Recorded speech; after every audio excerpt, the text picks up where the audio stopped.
It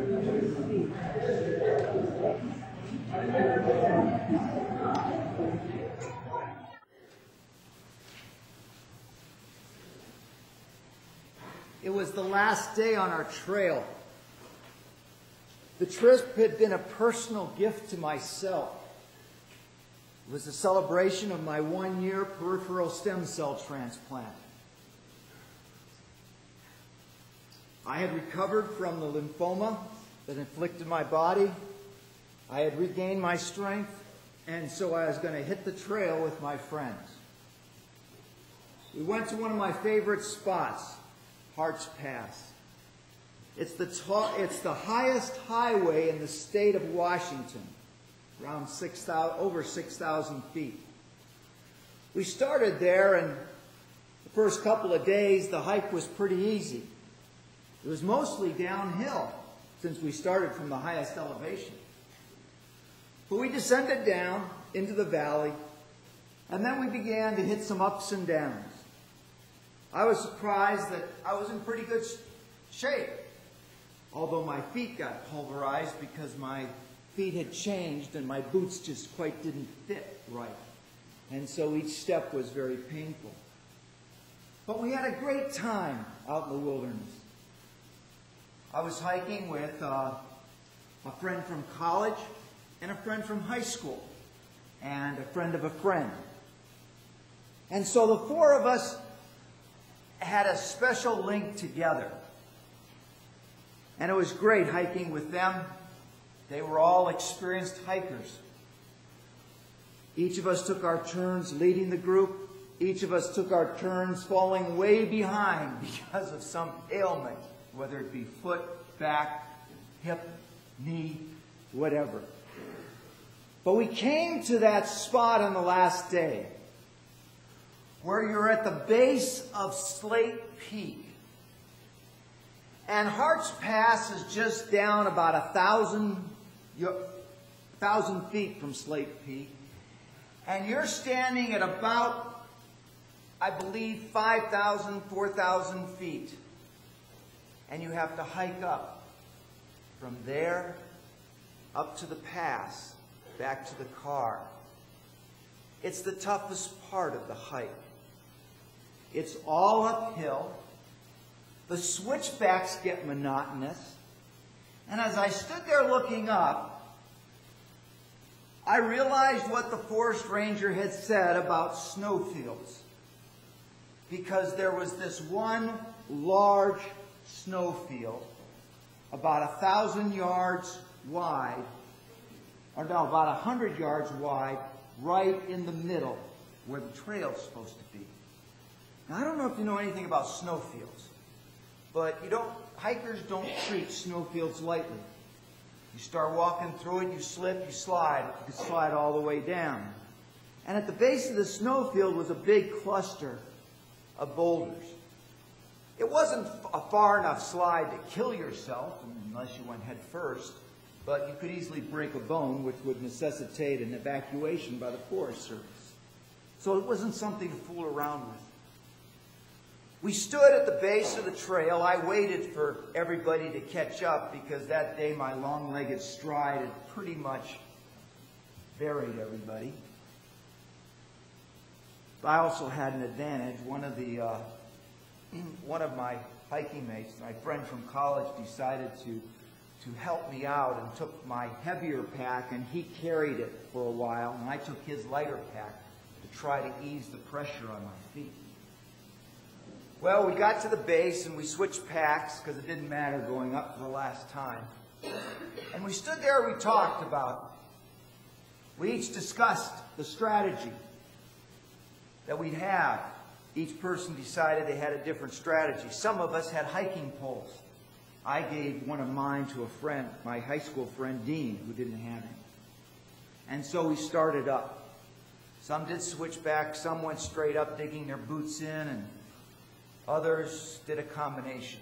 When somebody would slip, we would yell to them to make sure that they were okay. But we pretty much pursued our hike up. In reflecting on this scripture passage, I thought back to that time on the trail. Now, I don't know why, scholars don't even know why, Jesus took the disciples up the mountain. Did he have a premonition? Did he have an actual revelation? Had God spoken to him to do this? We don't know. Did he just want company taking the group up? We don't know. Or maybe he wanted to do something for the three of them, to somehow bring them together, because this would eventually form the leadership core of the disciples. It's a possibility. And as I look back on my hike, I know that that last climb, that several days on the trail, brought us together as a group in a special way. There was a friendship, there was a camaraderie that bound us together.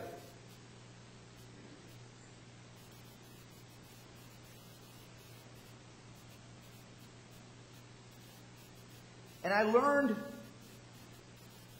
that there are several important things when you consider friendship. And I also learned the importance on that trip of friendship, or at least was reminded of it. See, we have a shallow view of friendship in our society. Most people engage in friendship out of a sense of loneliness or isolation or need. We don't come together as friends for the sake of another person. We seek out friends for our own sake, because somehow we need companionship. But I think that if it wasn't one of his intentional goals, it definitely was part of the goals that those three climbing that mountain somehow had to develop a relationship with one another, just out of the rigorous climb, just out of the stress of going up the hill. And there's an importance to that we're missing. Because we don't make an intentional effort to develop friends. We wait for other people to come to us, rather than figuring out what we need to do, rather than figuring out how to make it happen. And as we look at the disciples, and as I reflect on that trip, I see that there's three important ingredients to developing a friendship that we always have to keep before us. The first is we have to have a shared passion or a shared goal. The second, there has to be honest realism about the relationship. And thirdly, we need to focus our eyes always on Jesus.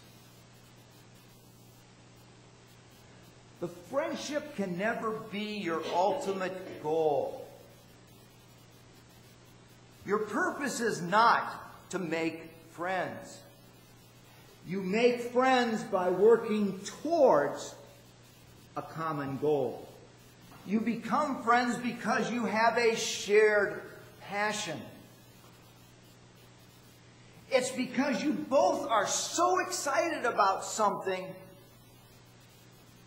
that you can't help not doing it.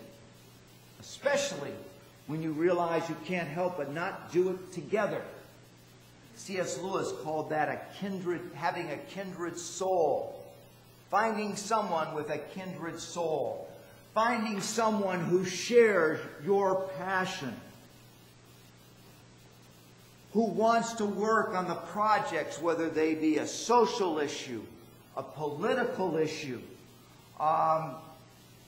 even a recreational activity, if it's kept in balance with other areas of service, or a ministry in the church.